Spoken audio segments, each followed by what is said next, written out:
Hey Raghunath, tell everyone about our Patreon community. Sure, Kastuba. The Wisdom of the Sages Patreon community is an incredible online yoga resource. If you like the type of yoga wisdom and culture we share on the show, then our Patreon community is a great next step. This is a listener-supported podcast, and any level of sponsorship will unlock a wide range of live and archived classes, talks, and even workshops. Raghunath teaches, I teach, and we have a host of other excellent teachers on topics ranging from yoga philosophy, asana classes, storytelling, Ayurveda, kirtan, cooking, meditation, and a lot more. We even have an incredible online Bhakti 12-step recovery group. So if you want to check it out, go to patreon.com/wisdom of the sages. All right, let's get it on. Om Namo Bhagavate Vasudevaya. Om Namo Bhagavate Vasudevaya. Om Namo Bhagavate Vasudevaya.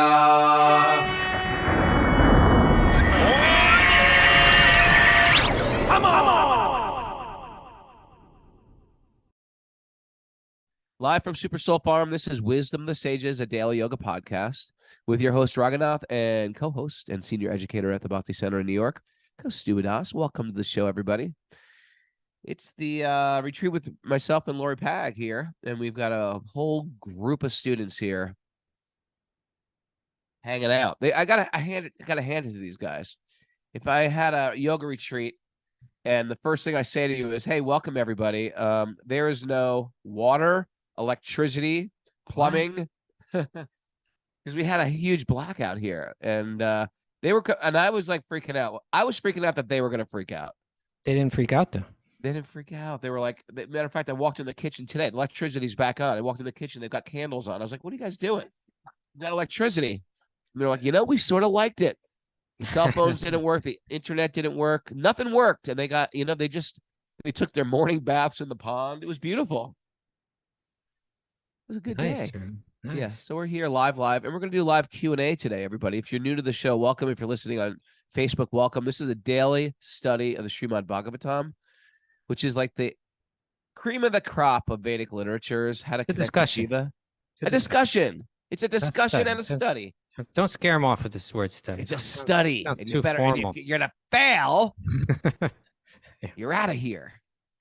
And today's Q&A day. It's questions and answers day. And we've asked people from our retreat to come up, ask your question live, and see if we can help you in any way.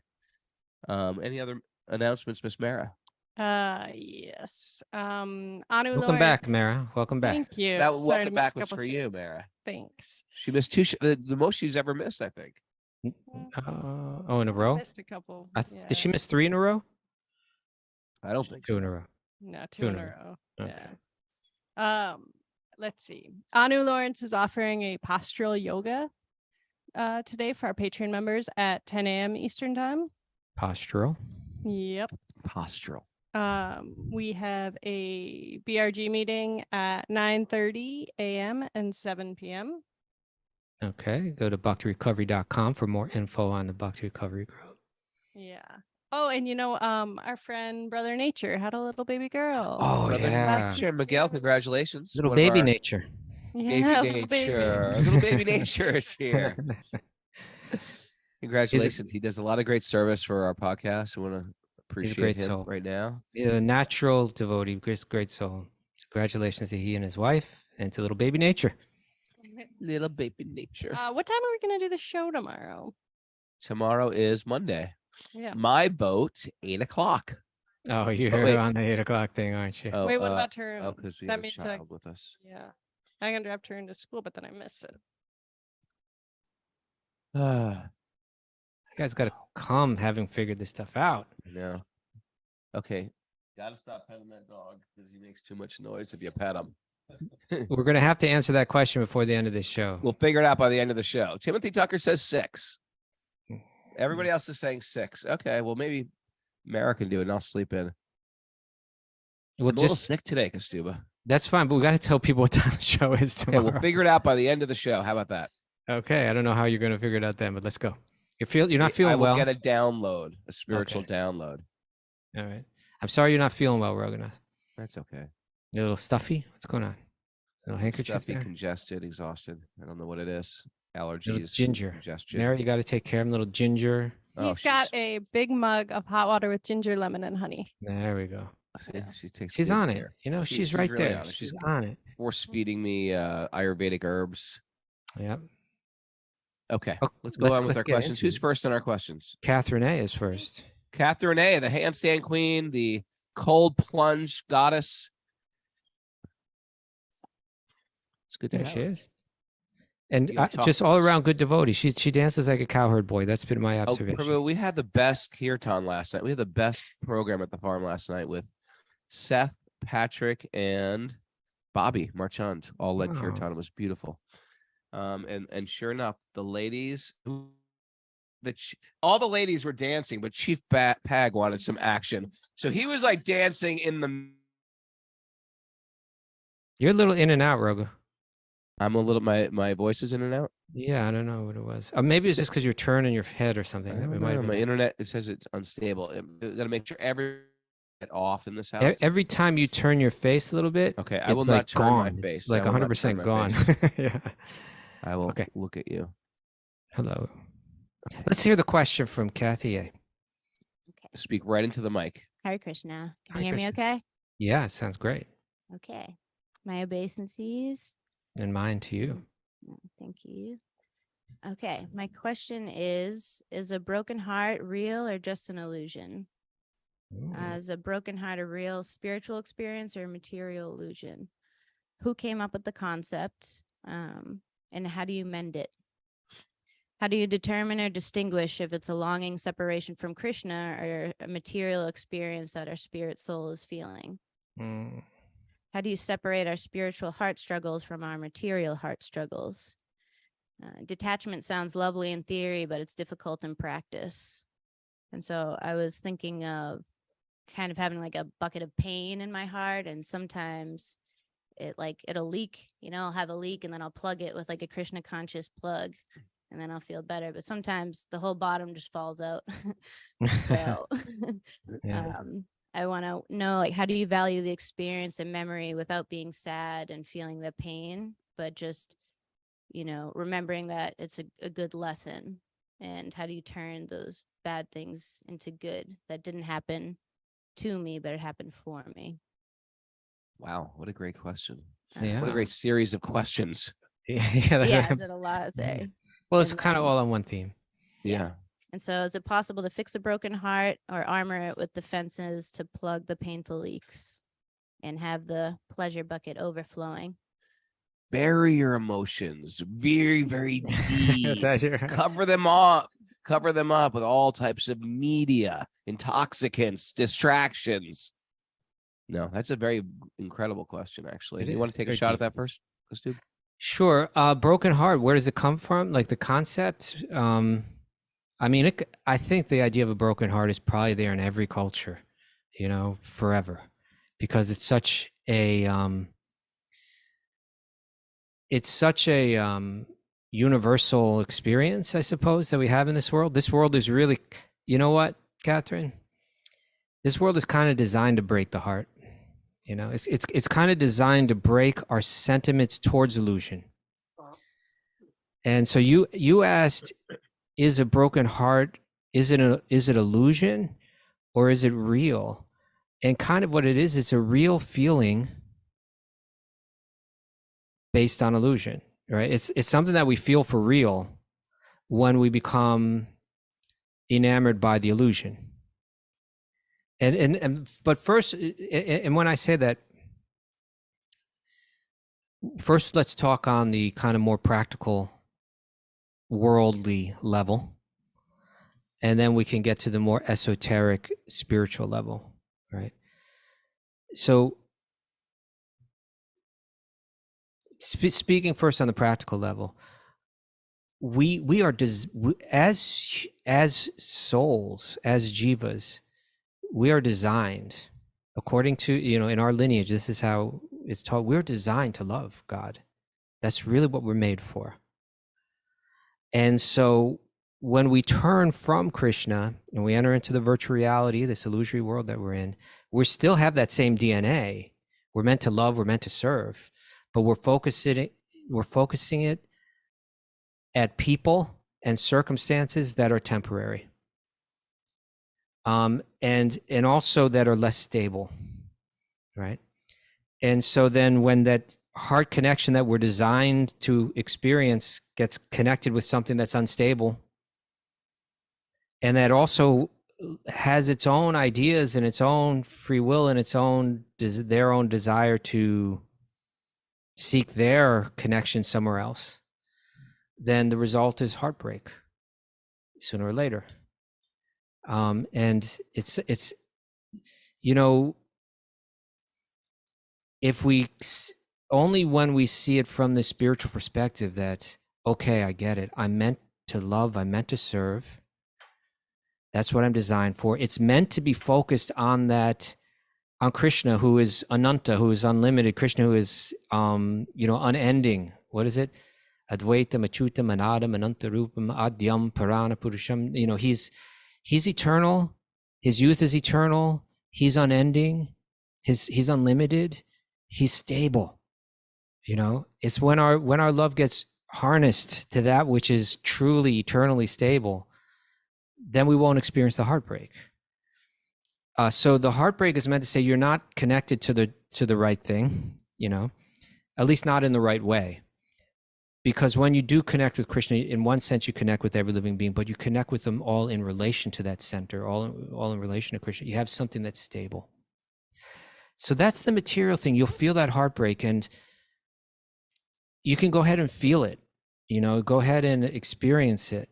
But if you experience it with that knowledge, that understanding of your eternal connection with God, then although it's not less painful necessarily, but it's so much more meaningful. And you're kind of like, oh, it hurts, but I know why it hurts, and it's good that it hurts. And Krishna, I'm such a fool for me making you make me go through this, but I want to go through it, and I want to come out the other end, and I want to be yours unconditionally. And that's our prayer. And that's, it's speaking of unconditional love, that's what we find in Sri Chaitanya's Shikshastakam in his 8 prayers, where he says, Alisya va pararatam panistumam. You may embrace me, Krishna, right? I'm here at your feet.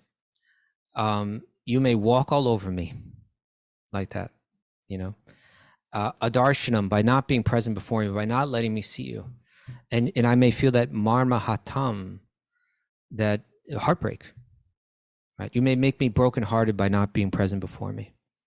So Sri Chaitanya himself, he writes only 8 verses, and they culminate in this verse, which is about heartbreak. So this is the spiritual heartbreak. This is the heartbreak that Radha feels, that the gopis feel. It's a very different thing. It's very esoteric. As a matter of fact, it's about the most esoteric subject that exists. So we can't speak with such great realization on it. But the impersonalists, they're like, we need to end the heartbreak, break all your attachments, and then you'll just find peace. We say, no. The heartbreak that we feel here is just a reflection of the spiritual heartbreak. Here's the greatest pain. There it's the greatest pleasure, because it's just the deepest, most complete absorption in the object of one's love, is that feeling of separation from them.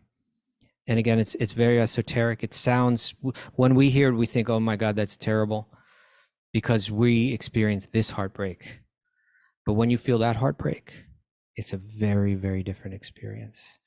So, any case, if to anyone that's feeling that heartbreak, go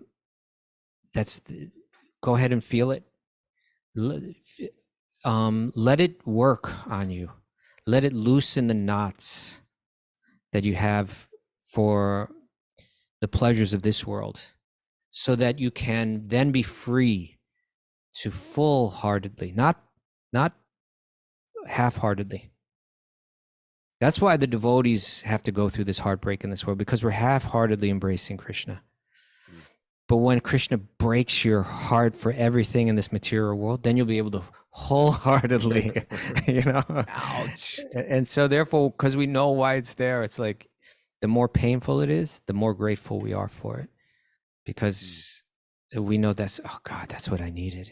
I'm hanging on and hanging on, and Krishna goes, crack, I want you back. Crack, I want you back. Crack, don't turn away, turn back to me. Can't you see that this world is not your home? Can't you see that everything that you desire, that permanent shelter and love that you desire, is just here waiting for you? All you have to do is let go. So crack, you know. That's why that's how I understand why we experience it. Raghunath, That was very complete. I really like that.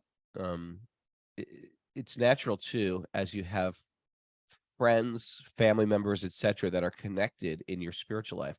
Our spiritual life is meant to bring us to a reality, and within that reality, there is also heartbreak. You might have the result is the heartbreak is bringing you into deeper meditation.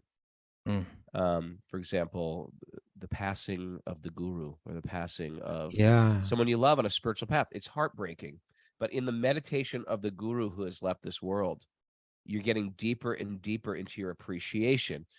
There's actually a joy with that type of heartbreak. There's a type of bliss. It's a nuanced bliss. We tend to think bliss is just like, throw confetti in the air. It's a nuanced bliss, like, oh, my guru. Subtle. And I'm thinking of my guru's gifts to me and what they've given so much to me. That's a type of also heartbreak. So we experience it. There is lamentation. There's spiritual grief. But generally, it brings you a deeper connection to divinity, instead of like pushing you away, helping you making you miserable, making you throw your hands up. Why this is, why me? This is so unfair. Why him? That will sort of be there. But as Kaustubh was explaining, it's meant to crack our material conception, not just meant to crack us. It's meant to crack our material conception. And oftentimes it cracks us because we still think like, no, I can control things. These people are mine. These places are mine. I'll get it back. I'll get it. Yeah. I got to just keep a positive attitude, move forward. No, the material world is it's gonna slip through our hands like sand. That's what it is. And I've moved into the sandcastle thinking it's my home. And it is a temporary world. And slowly the material world starts to prune us of all these things that we were taking shelter of, until the last very moment when we realize, oh, Krishna, there's nothing but you. Doesn't mean we neglect everything of this world. It means we see it in relationship to divinity. I see yesterday I was giving a class. I'm saying, just because I understand I'm a spiritual being, that doesn't mean I say, okay, children, you're not mine. Go play in the highway. You're free. No, it's like I have duties of this world, and the duties of this world, that responsibility, that dharma that comes of this world, will assist me on my spiritual path. But in my heart of hearts, I know those little children that I'm saying keep out of the road. I don't own those children. I don't own this situation. I can't control what's happening. I have a minute type of control. Ultimately, Bhagavan or divinity is in control. And I trust that. I go through these motions of playing the father, or playing the spouse, or playing the parent, etc., for a few years to help purify my consciousness. It's why we have morality, and that morality isn't just meant to be a good person. It's meant to bring us to higher levels of spiritual realization. And unless it does that, I'm just a sattvic person in the mode of goodness. It's meant to bring us to some divine love. But yeah, we actually ultimately have to realize it's the heartache of a dream. Oh yeah, there's something else I want. Thank you, Raghunath. That was great. There's something else I want to mention was, like you mentioned, like buckets of pain, and in the bottom. That was poetic. And the bottom falling out of the bucket, and then you're more just poetic. Like... But I just want to share that it can be that our mind gets trapped in very deep, dark, negative loops. And wherein hearing some answer like Raghunath and I are giving right now doesn't break the loop, doesn't help realign, doesn't, Yeah. and so if someone's feeling some kind of prolonged dark depression that they can't shake, then it can be wise to find some experienced counselor, for real. And ideally that counselor is someone that at the very least respects your faith. More ideally, they really understand your faith, and they can work within that, rather than they're like in their materialistic viewpoint just trying to destroy your faith and saying that that's the cause of this or something like that. But sometimes someone that's experienced in this, that knows the patterns of the mind, that's familiar with the techniques of stabilizing it, that can be important. If it's prolonged and you can't shake the depression and so on, then it's wise for a person to try to find something to help them with that. But if it's more like like a more common kind, honestly, that's very common. Like people going through that kind of, it's not so uncommon. But it may be that we can just spin this with the proper kind of understanding and grow right through it. Or maybe that we get stuck in dark loops and we're not growing. We might need some help with that. Some thoughts. Thank you, Catherine A. Thank you. Thank you so much. Hare Krishna. Catherine A is here serving this weekend. Actually, the whole week she stayed here. It was great. From last weekend to this weekend. She's such a wonderful asset, nice devotee to be around. Love having her. Devotee. Okay. What do we got next here? We had two questions, one about Rathayatra and one about Vedic astrology, but I thought the answers to them might be similar.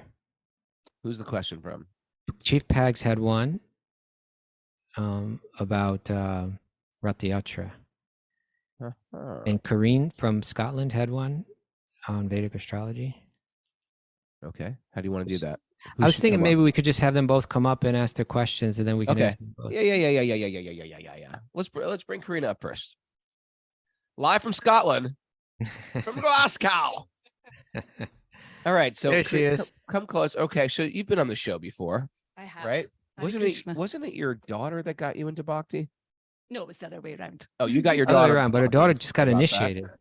Your daughter, Yeah, she got okay. And initiated. she got initiated. Okay. We got to turn that camera a little bit, Raghu. And so Just now she get lives closer to each other. in Atlanta, has a yoga studio down there. Looking forward to seeing you soon.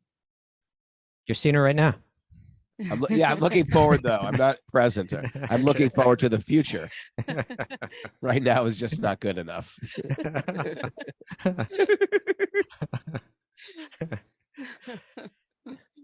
Okay. Shall I go? Another good devotee here too. It's a good Hare devotee. Krishna. Hare Krishna. So just recently, I met a lovely Hare Krishna lady, and she did my Vedic astrology chart for me, something I've wanted to have done for a long time. And as part of the chart, which I really found very interesting, but as part of it, she did my compatibility chart with my husband.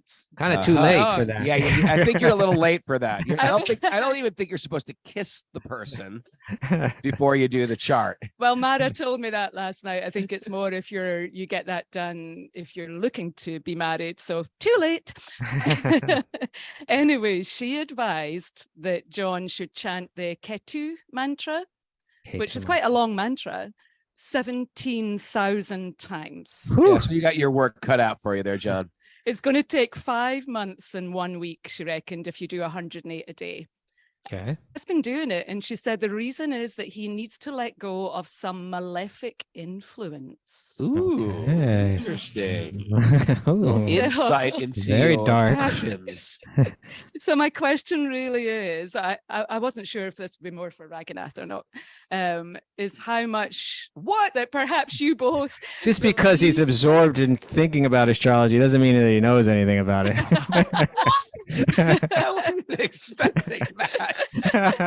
Well, I've heard you talk about Vedic astrology before, yes, that's okay. why. And how much should we believe in this? And have you had any experience of things like if you chant this mantra 17,000 times, you can change what might have been your Right. path Yeah. Okay. through You- different you- practices. Why don't we deal with that question first before we bring Chief Pags on? Because it is, Okay. I think it deserves a All right. direct. Do you want to start, Raghu? Should Sure, I I'll start? start. Sure. It's all real, John. It's all real, man. There's planets that are screwing with you right now. Real malefic planets that are like taking you down right now. Deep, dark stuff. Out of your hands. They're out of your hands. We have when you study astrology, you realize how little control we have. We're getting moved around. And to the degree that we can raise our consciousness or come to sattva, we have a little bit more freedom. Now, of course, we're dealing with bhakti. Bhakti is transcendental to everything. Generally, when we're dealing with astrology, we're trying to almost like counteract these planets with some positive pujas, mantras, etc. Sometimes the negative can deter us. The negative malefic planets can deter us on a spiritual path. So that should be noted. And sometimes I've seen that happen to a person so intensely, they just can't get out of it. So I don't think there's any negative connotations, but I think or negative side effects from chanting those. I do think that at the same time, you trust that all these lords of the planets, you accept that, Krishna, whatever you want from me, I'll go through, but please let it purify me. Don't let it take me down. And because I've seen people get hit by a heavy Kala Sarpa, or these very, very inauspicious planets that are screwing with their lives or their fortune or their families, and they have to do something about it. And so if you can do anything to help you, but I think the intention behind it is, Krishna, if you need me to suffer this to get higher, then I'll take it. I'm not trying to just counteract it because I don't want to go through the pain. If you think I need the pain, right? Sometimes you need the punishment to learn the lesson. But I think I would chant that mantra with that in mind, understanding that ultimately these planetary lords are also subservient to Krishna. Krishna is outside of those law of karma. So that's one thing. I do believe all this stuff, and I also take it with a grain of salt. Because I've just seen it's so accurate sometimes. Kostuba believes it too. He plays it off like, oh, I'm not into this hocus pocus. You're totally into it. I know you. Well, yes and no. Here's how I understand. We're in this very interesting part of the Bhagavatam, the 6th canto. And we've been talking about how there are 3 conflicts in this canto. It's basically 3 stories, and each one of them is a conflict, and it's a conflict of a similar nature. It's a conflict between one devotee who has mixed devotion. Their devotion for God is mixed with karma, meaning pure bhakti means my only concern, God, is I want to love you, and that's all. Karma means, God, I recognize the laws that you've created within this universe. I appreciate you, and I want to enjoy this universe as well as possible according to the laws that you've created, so I follow those laws so that I can enjoy this world. When you mix that into your bhakti, you no longer have pure bhakti, which is what we're looking for, right? Now, so does that mean astrology, that the pure bhakta has 0 interest in astrology? Not necessarily. It doesn't mean that but the way Raghunath put it was good. If let's say there was something malefic affecting me, I might be interested in using whatever means I could to relieve myself of that, for the purpose of being able to devote myself more completely and fully. But and so while we're in this world, we do, we may consult, we may get some astrological consultation within the purview of surrendering myself completely to God. But our faith, but this is the more essential point, that basically we're living for Sharanagati, to fully surrender ourselves to God. And that means, dear God, my complete faith is that by my surrendering myself to you, everything that I need, you will provide. Everything. You are my shelter. No one else is my shelter. Not Jupiter? Huh? Not Jupiter? Not Not Shani? none of that. And as Raghunath was saying, yeah, we believe, right? We believe that there are lords of these different planets and that these planets are affecting us in different ways. But beyond all of them is sweet baby Krishna. All of them are the servants of sweet baby Krishna. We might, let's say, previous to a marriage. By the way, your marriage seems like a great one. I love They you got a both. great marriage. You know, Right? so Or is I'm there not something worried we at don't know all. about. Yeah, I'm not. They seem great. You know, they seem great. They do. They seem great. It's astrologer seems to disagree, but as far as we can see, no, but let's say going into a marriage, we do advise people to consult with an astrologer to see if there's any major red flags. Yeah. That might create some disharmony in the marriage and so on. That could be wise to do that. And we may do something relatively simple, like if we got the advice, hey, hang this yantra in your home, or like Raghunath wears one ring, right? I say you wear a ring like that. It's not a big deal, easy to do. Assist me with my vanity as well. Just you should pose a little bit more with it, like this guy. Let's continue on.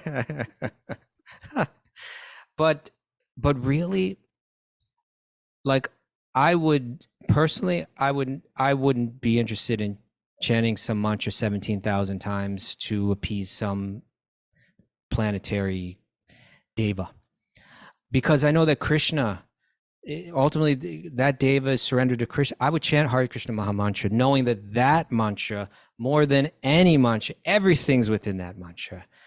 That again, if it was a simple thing like put on this ring for the next week, okay, I'll put it on.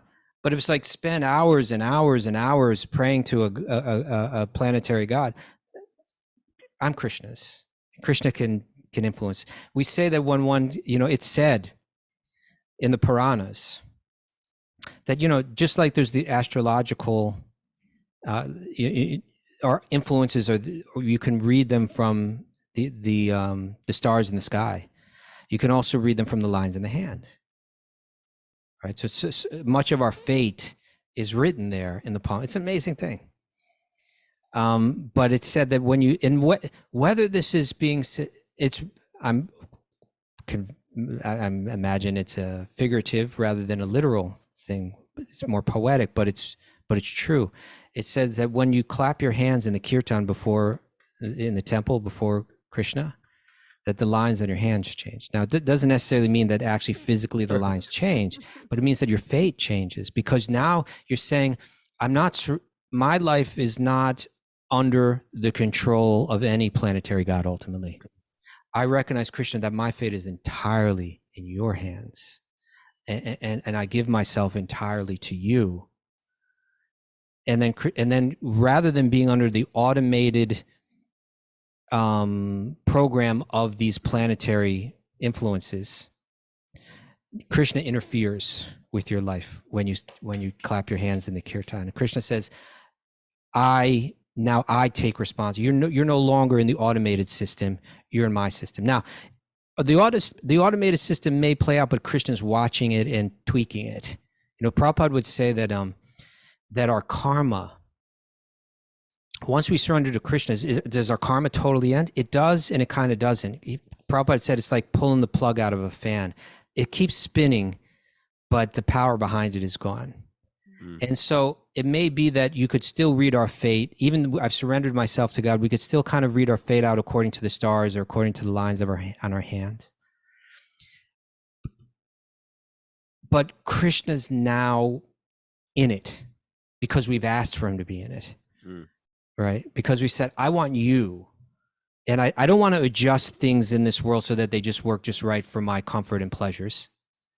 I want to give myself to you. He's like, okay, I'm right in the mix now. We don't want to use the astrology for materialism. Right. I mean, ultimately, it's for adjusting something material. So most commonly, it is used for material concerns. We adjust things material all the time. We try to eat a healthy diet. We try to get enough rest. But why? The devotee of Krishna is doing it so that I can serve. So that's their mode behind it. If we engage in astrology, we do it. Why? So that I can better serve. And it would be my opinion that to go this deep into something and dedicate this much time to it, I would just give myself to Krishna. Take all that time, all those mantras that you're going to chant, and just chant Maha Mantra. And whatever needs to be covered will be covered. That's how I would share it. I think, Kostub, it's important to have a Vaishnava astrologer. Yeah, very good. Because very the good. Vaishnava astrologer is not trying to counterbalance your good karma, your bad karma with some good karma. He's actually trying to see what it is and see, hey, you know what? We're actually above all of this stuff. And so I think that's a better vantage point to give you instructions on what to do. I think the Vaishnava astrologer could be, in this day and age, could be doing wonderful service. Like if someone says, if someone really learns bhakti, they really understand sharanagati, they really understand surrender, and they become an astrologer. See, because what happens is when people hear what the astrologers say, it blows their mind when they get so many things right, and the faith just goes boom right through the right. Even reading these books are like, maybe it's true, maybe it's not, I'm not sure. But when the astrologer says you did this and you grew in that and you went through this and you went through, you're like, yes. How did you know? There was great loss in 1985. I was like, that was when this happened. You'll get great amount of wealth in June. And you're like, yes, that's what's happening. Stuff like that. So that because the faith aside, then when you say, then when that astrologer gives some instructions, we're like, okay, I'll do it, Right. And, but what Raghunath said, I think, is key. When you have a Vaishnava astrologer, they're going to advise you in harmony with your faith. How to engage astrology in harmony with your faith, and that's real important. Yeah. A lot of people on the show have gone with Drew Lawrence and Radhikesh. Both these. Maybe we could put their info on the board because they've been on our show repeatedly, and they're both. Yeah, Radhikesh is one of our sage groups. Oh, by the way, I gotta announce very soon. I think within 9 days or so, we start the next sage groups. We got to start announcing this. Exciting. So people can. Today is the last day of this session, and then I think in early October the next session begins, and signups begin in about 9 days. We'll make sure we know that by tomorrow what day. And we hear nothing but great feedback. We're in sage groups. It's basically a time to get together once a week and start to share your heart and get supported in a sort of a privacy of other people who also want to try to upgrade their life in a spiritual direction. Right. Thank you. Thank you for that having question. You here. Thank you. We love both of you. And you're going to be fine. You just chant Hare Krishna. You're going to be fine. I actually was going to tag that on. I was going to say, can we just do Maha Mantra instead? There you go. Answer the question. You can. Yes.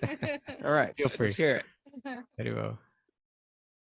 Okay, let's bring down the chief straight from Newport, Rhode Island. The chief over here. You know why he's called the chief, right? Do you know why he's called the chief? Because of his chief petty officer? Military. Is that what it was? Yeah, his military background. Okay. What was your rank? I was chief petty officer. Chief petty officer.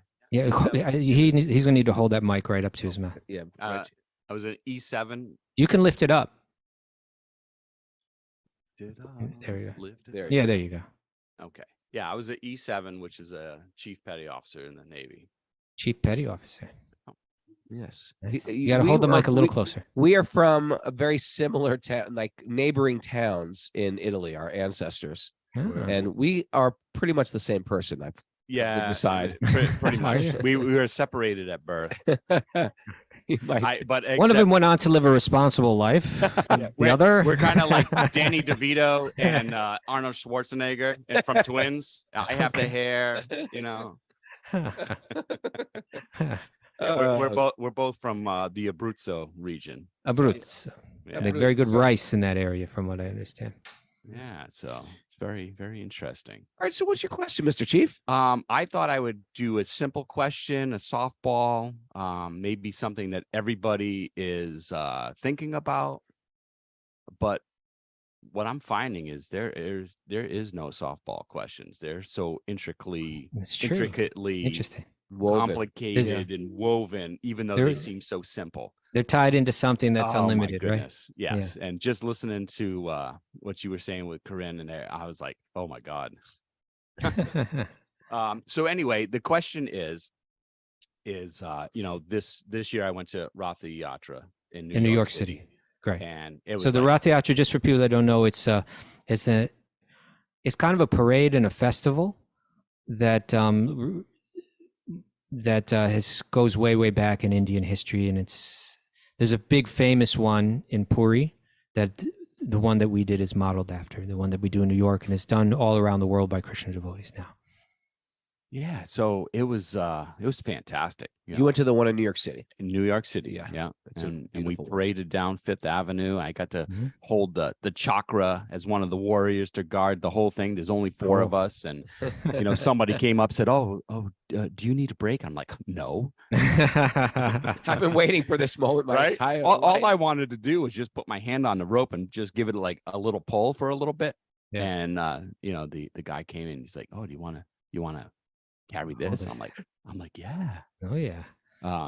So what I find interesting is that, there's a lot of birthdays, appearance days, holidays, and, they come and they go, but Rathayatra goes on and on and on. for Throughout months, the year. I see what you're saying. right? Yeah. All over the world. And it's like one big giant party, celebration. And I'm just curious why this gets so much attention and so much time to celebrate, and where others don't. Gotcha. So Others, you do it on that day of the year, and then it's done, and you come back next Yeah, year. yeah. Rathayatra's going all year. I'm not complaining. Yeah. I Right. love I'd love a good party, especially if it goes on for 2 months and you get to travel, like Gotcha. those guys do, right? Yeah, it's actually supposed to be one day. There's one specific day that the Lord comes out of the temple. And I think Prabhupada called it a detail. This is how I heard it from Radhanath Swami. Because Lord Jagannath is so merciful, like God is so merciful, that if he was to come out just one day, so many people around the world would not get to see him because they could have it in one place. So they said they would adjust the detail for the principle. I might be off, but that's what I've heard, and that makes sense to me. And the principle is God is merciful. What are we doing? What's the essence of the festival? You get together, you glorify God, you get off the bodily platform, you distribute food to people, sacred food, sacred literature, and you have a spiritual day. Like you just say, it was like a mind-blowing. So many people I know who went this year, it was mind-blowing. But then again, they had one in LA on a different day. So holy days, we live actually in a holy world, even though it's a material world, it's from God. And therefore everything is sacred, everything is divine. And the Bhakti-yogi tries to take the mundane and become the alchemist, and makes the mundane spiritualizes the mundane. Like that. We're gonna put that on your bio Part-time right there. alchemist. On my bio, part-time Mason, part-time botanist, part-time alchemist, full-time mystic. But that's what's going on. So in one sense, we're spreading the glorification of divinity, surrendering unto divinity, resurrecting our own spiritual lives. And that's every day. That's every moment of every day. It's not once a week during, an hour and a half at church, or it's every moment. So yeah, it's a detail that in Jagannath Puri, the deity comes off the altar on that particular day. But the essence of that teaching and the principle of that teaching is every moment of every day is a celebration of divinity. That's Hmm. how I would answer that question. What do you think, Kostuba? I like that answer. I'll work with it and expand on it. There's an important verse Prabhupada would quote. You find it, if you read Prabhupada's books regularly, you begin to see the verses that he quotes regularly and how he uses them and how he applies them. And it really, that's how all like the pieces start to come together, like how to make sense of everything. And one verse that he quotes often is Smartavyam Satatam Vishnur Vishvartam no Najatuchit. That there's basically two rules in life. Always remember Lord Vishnu, or always remember Krishna, and the other one, never forget him, right? And then what is it? Sarva Vidi Nasedasyor, Etior Eva Kinkara. All the other regulations, all the other rules, they're Kinkara, they're servants of this idea, to always remember Krishna. That's, now, the Bhagavatam, Srimad Bhagavatam, there's so much Vedic teachings there. In practice, there's astrology, there's Vedic teachings of how to do rituals, to live a healthier, more vibrant and enjoyable and pleasurable life in this world. And there's so many teachings. Ultimately, they're all meant to lead to that idea that I'm always remembering Krishna, that I reawaken that love for God that is lying dormant within me. But not everybody can see that. So sometimes what do you say? You can't see the forest because of the trees, right? I mentioned that in the canto that we're reading, there's 3 clashes between mixed devotion and pure devotion. One of them is the Vishnu Dutas, who are pure devotion, versus the Yamadutas, mixed devotion. What we're about to approach right now is Daksha, mixed devotion, versus Narada, pure devotion. And then later in the canto, it's going to be Indra, mixed devotion, clashes with Ritrasura, demon, with pure devotion. Interesting. But Bhagavatam's showing that even he's born in the demon thing, even though he's on the wrong side of the fence, he's got pure devotion. Therefore, he's more glorious than the devotee with mixed devotion, who's one of the devas and everything. Is to try to help us get the whole picture, and it's showing just how prone we are towards mixed devotion. So I'll share something with you. You might find this interesting, Chief, that even in very recent years, the priest at the temple in Jagannath Puri have been outspoken in their criticism of the International Society for Krishna Consciousness for holding Rathayatras on days that aren't the traditional day, the traditional astrological day. Because they're very interested in following the rules. It's the rules must be followed. Otherwise, it's adharmic and it's bad. And that's religious, and it's kind of devotional. But if they understood that the rules exist to please Krishna, and a devotee like Srila Prabhupada has the vision and the depth of understanding to say, it will further please Krishna to celebrate this all around the world. And all around the world, we can't celebrate it on that day. In New York City, we get a permit to have that parade. The police come out, they shut down Fifth Avenue, they give us, Washington Square Park. We can't just say we want that on any day. That's not going to work. It's astrologically not going to work. Yeah, sorry, but I just wanted you to talk to our Vedic astrology here. I know you've got the St. Patrick's Day happening, but that's the day we need. That's our this day. Here. Yeah. That's our day. We're going to claim St. Patrick's. Is that okay? The moon's ascending through Jupiter. It's just not going to work. So we get it when we can get it on the most opportune moment. On that Saturday in June, it's actually perfect. The park is packed. The streets are packed. People have the day off. It's most pleasing to Krishna that we can present him to people at that moment. If we were to do it on that day in the Southern Hemisphere, it's the middle of the winter. Yeah. Nobody's going to come to it. So there's a value in the astrological calculation and all of that. But overriding that is the devotional consideration, the pure devotional consideration. When Srila Prabhupada, right now, if you go down the list of cities in the world where the Rath Yatra is practiced, is held, It's like the super long, you just travel all around the world. That's Srila Prabhupada's heart. That's when he was a little boy, he was demanding his parents make him a little cart. That's what he was into as a little boy, right? I want to do the Rathayatra. And then as an adult, he traveled around the world and he brought that Rathayatra all around the globe. That is the desire of the pure devotee to please Krishna. And by practicing it on those different days, we're honoring that. If it was practical and even possible for us to do it on the actual day, we'd be happy to do it on the actual day. It's not practical. It's not possible. So we'll do it on whatever day we can and make an offering of it.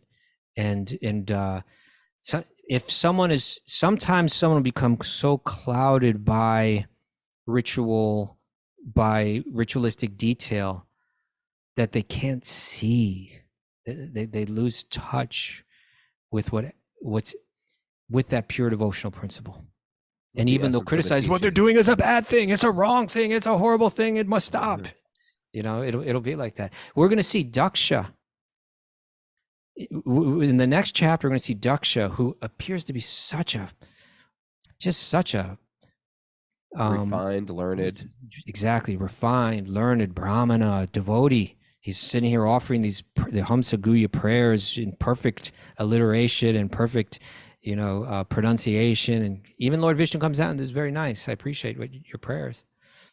He's gonna have a conflict with Narada, whose heart is saturated with pure love for Krishna. Right? He's the perfect devotee. And Daksha is not only sees things different than Narada, he becomes angry with Narada. He becomes critical with Narada. He becomes downright offensive with Narada. You're an imposter. You pose as a devotee, but you're just messing everything up. He can't understand pure devotion, right? So we see this Rathayatra conflict kind of like that, is that ultimately our goal is to please Krishna, and we'll do it on whatever day we can celebrate it. These other holidays that you mentioned, we generally celebrate them in our temple. We can set the time, we can set the schedule, we can do it as we wish. And even then, sometimes we prefer to celebrate it on the weekend or when more people can benefit from it. Right. Makes sense. But with the Rath Yatra, we're very dependent on municipalities and and permits and things like that. So we try to find the most opportune moment that is possible to do it, and we do it on that day. Well, thank you. That's Thank you, Chief. That's a great explanation. And if you have not been to Rathayatra, I highly suggest. Oh, look at that. It's That's the awesome. endorsement for It's Lord great. Jagannath from the chief. Chief Petty Officer. And when you were talking about the priest there in Puri and having a little shop, I was thinking about your birthday week celebration. What do you mean? Well, What do you mean? Everybody has a birthday, but you do a birthday week. What's with that, right? Right? Because he knows it pleases but if Krishna. it pleases Krishna, That's right. then hey, let's all have a birthday week. So mine's coming up in December. All right. Thank you very much. I appreciate it. Thank you, Chief. And, great to see everybody. Wonderful to see you. Yes, my real name is Brian Karuna. Yes. Thank you. Yeah. Raghunath, have you ever noticed that there's certain devotees, they just become Rathayatra Jagannath devotees? Like they have a calling for it. I have a feeling Chief is one of those guys. That's my guy. Yes. Yeah. He's Jagannath is my guy. We got to bring you to Puri and give you some of the Jagannath Puri. Prasad. Yeah. He's the carpenter, right? I'm the carpenter. So it all before I even knew. Okay. Or by a carpenter. Yeah. Nice. So, wait 1 second. I'm going to get some. Don't go anywhere, Chief. Okay. Okay. You got the music today, Kastuba. Where'd he go? He can't just walk out on the show. That's like something I would do. I can if it pleases walk Krishna. away. This is Lord Jagannath's toothbrush. Oh, nice. Look at that. There you go. No, not your teeth. I can put it on your head. Oh, you're not just tapping our. Oh, wow. You're brushing my teeth. I'm sorry. All right. I think that's the show. That's That's the show. So thanks everybody for joining us. Tomorrow morning, 8 a.m. Oh, and if Maturananda, if you're on, I may not make our last Sage group because the internet here is really, really bad. And I apologize. Okay. Road rage. If anyone wants to put their forehead to the screen, I will bless you with. Everybody get in line here. Thanks everybody for joining us. Thanks for all these questions. If you have questions, you can email Miss Mara, wisdomofthesages108@gmail.com, and she will send you. No, she will send Kostuba the questions, and then we have the perfect order. We're going to do it at 8 o'clock. There's no way I can wake up at 6 o'clock. Okay, tomorrow. 8 o'clock. Sorry. That's all that can happen. But thanks for everybody. If you're new to the show, you can find us wherever you get podcasts or YouTube. Remember to like it, share it, comment on it, and most of all, give it to somebody. I guess most of all, share it. I think that's important. Okay, most of all, share it. I should have waited that one for the end. Support Share it with people. Just people that are really going through it. The material world's a tricky place. And they need the Bhagavatam frames out life in such a nice way. It takes immediate away of material distress. Anyway. Here, Sorry, put your so forward. out of it today. Put your head. This is going to help you, Ron. Put your head Please help forward. me. Liberate me. There you go.